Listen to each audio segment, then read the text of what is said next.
Hi friends, welcome back to my YouTube channel. ಇವತ್ತು ಸಿಂಪಲ್ಲಾಗೊಂದು ಉಪ್ಪಿಟ್ಟನ್ನ ಮಾಡಿ ತೋರಿಸ್ತಾ ಇದ್ದೀನಿ. ಇಸ್ಕಿನ ಬೇಳೆಯಿಂದ ಬನ್ಸಿ ರವೆನ ಹಾಕಿ ಉಪ್ಪಿಟ್ಟು ಮಾಡ್ತಾಯಿದ್ದೀನಿ. ತುಂಬ ಸಿಂಪಲ್ಲು ಈ ಬ್ರೇಕ್ಫಾಸ್ಟು. ಹೊಸದಾಗಿ ನಮ್ಮ ಚಾನಲ್ ಯಾರಾದರೂ ನೋಡ್ತಾ ಇದ್ದರೆ, ಸಬ್ಸ್ಕ್ರೈಬ್ ಮಾಡದೆ ನೋಡ್ತಾ ಇದ್ದರೆ ಪ್ಲೀಸ್ ಸಬ್ಸ್ಕ್ರೈಬ್ ಮಾಡ್ಕೊಂಡು ನೋಡಿ. ಪಕ್ಕದಲ್ಲೇ ಬರೋವಂತಹ ಬೆಲ್ ಐಕಾನನ್ನು ಕ್ಲಿಕ್ ಮಾಡಿ. ನಾವು ವೀಡಿಯೋ ಹಾಕಿದಾಗ ನಿಮಗೆ ನೋಟಿಫಿಕೇಷನ್ ಬರುತ್ತೆ. ನಮ್ಮ ವೀಡಿಯೋಗಳನ್ನ ಮೊದಲೇ ನೀವು ವೀಕ್ಷಣೆ ಮಾಡ್ಬೋದು. ಈಗ ಹೇಗೆ ಉಪ್ಪಿಟ್ಟು ಮಾಡೋದು ಅಂತ ನೋಡೋಣ ಬನ್ನಿ. ಮೊದಲು ಸ್ಟವ್ ಮೇಲೆ ಒಂದು ಬಾಣಲಿನ ಇಟ್ಕೊಂಡಿದ್ದೀನಿ.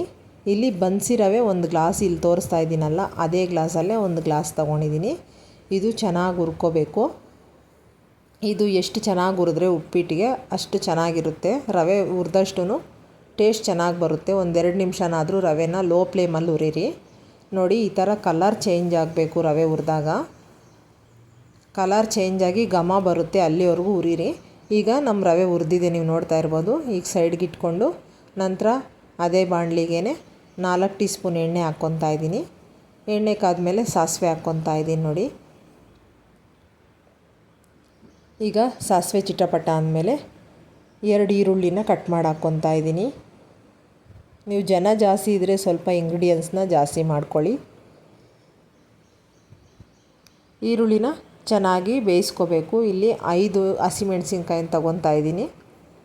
ನಿಮ್ಮ ಖಾರಕ್ಕೆ ತಕ್ಕಾಗಿ ನೀವು ತಗೊಳ್ಳಿ. ನಂತರ ಕರಿಬೇವು ಇವೆಲ್ಲ ಹಾಕಿ ಚೆನ್ನಾಗಿ ಫ್ರೈ ಮಾಡ್ಕೋಬೇಕು. ತುಂಬ ಸಿಂಪಲ್ಲು ಈ ಟಿಫನ್ನು. ಈಗ ಒಂದು ಹಿಡಿಯಷ್ಟು ಇಸ್ಕಿನ ಬೇಳೆನ ಹಾಕ್ತಾಯಿದ್ದೀನಿ. ಅದನ್ನು ಕೂಡ ಹಾಕಿ ಲೋ ಫ್ಲೇಮಲ್ಲೇ ಬೇಯಿಸ್ಕೋಬೇಕು ನೋಡಿ. ಇದು ಹಾಕಿದ ತಕ್ಷಣ ನೀರು ಹಾಕೋಕ್ಕೆ ಹೋಗಬೇಡಿ. ಚೆನ್ನಾಗಿ ಒಗ್ಗರಣೆಯಲ್ಲೇ ಬೇಯಿಸ್ಕೊಳ್ಳಿ. ಅದು ಸ್ವಲ್ಪ ಫ್ರೈ ಆದರೆ ಈಸಿ ಆಗುತ್ತೆ ಬೇಯಿಸ್ಕೊಳ್ಳೋದಕ್ಕೂ. ಈಗ ಒಂದು ಟೊಮೊಟೊ ಹಾಕ್ತಾಯಿದ್ದೀನಿ. ಟೊಮೊಟೊ ಹೆಚ್ಚಾಗಿ ಹಾಕಿದ್ರೂ ಕೂಡ ಚೆನ್ನಾಗಿರುತ್ತೆ ಉಪ್ಪಿಟ್ಟಿಗೆ. ಕೆಲವರು ಉಪ್ಪಿಟ್ಟು ಅಂದರೆ ಇಷ್ಟಪಡೋದಿಲ್ಲ. ಈ ರೀತಿ ಚೆನ್ನಾಗಿ ರವೆನ ಹುರಿದು ಮಾಡಿದ್ರೆ ತುಂಬ ಟೇಸ್ಟಿಯಾಗಿರುತ್ತೆ. ಯಾವ ಥರ ಮಾಡಿಕೊಂಡ್ರೂ ಚೆನ್ನಾಗಿ ಬರುತ್ತೆ. ಈಗ ರುಚಿಗೆ ತಕ್ಕಷ್ಟು ಉಪ್ಪು ಹಾಕ್ತಾಯಿದ್ದೀನಿ.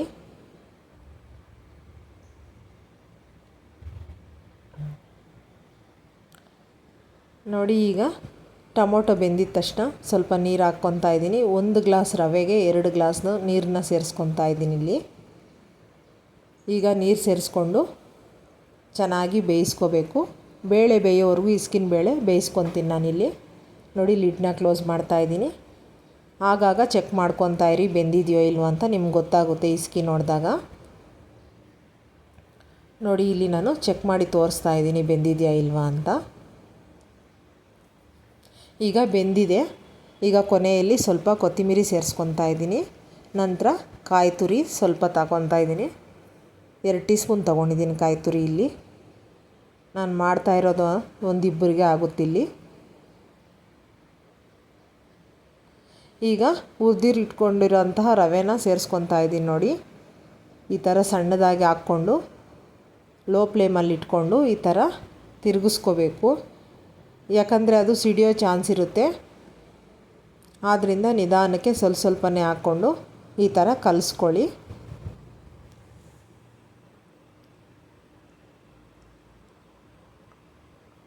ಈಗ ಲಿಡ್ನ ಕ್ಲೋಸ್ ಮಾಡ್ತಾ ಇದ್ದೀನಿ.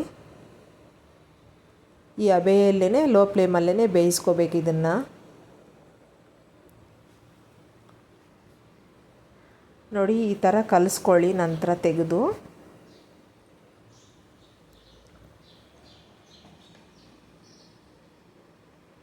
ಈಗ ಬಿಸಿ ಬಿಸಿಯಾದ ಬನ್ಸಿ ರವೆಯಿಂದ ಮಾಡಿದ ಇಸ್ಕಿನ ಬೇಳೆ ಉಪ್ಪಿಟ್ಟು ರೆಡಿಯಾಗಿದೆ. ನೀವು ಕೂಡ ಟೇಸ್ಟ್ ಮಾಡಿ ಹೇಗೆ ಬಂತು ಅಂತ ಕಮೆಂಟಲ್ಲಿ ತಿಳಿಸಿ. ನಮ್ಮ ರೆಸಿಪಿಗಳು ಇಷ್ಟ ಆದರೆ ಲೈಕ್ ಮಾಡಿ, ಶೇರ್ ಮಾಡಿ, ಸಬ್ಸ್ಕ್ರೈಬ್ ಮಾಡ್ಕೊಂಡು ನೋಡಿ. Thank you.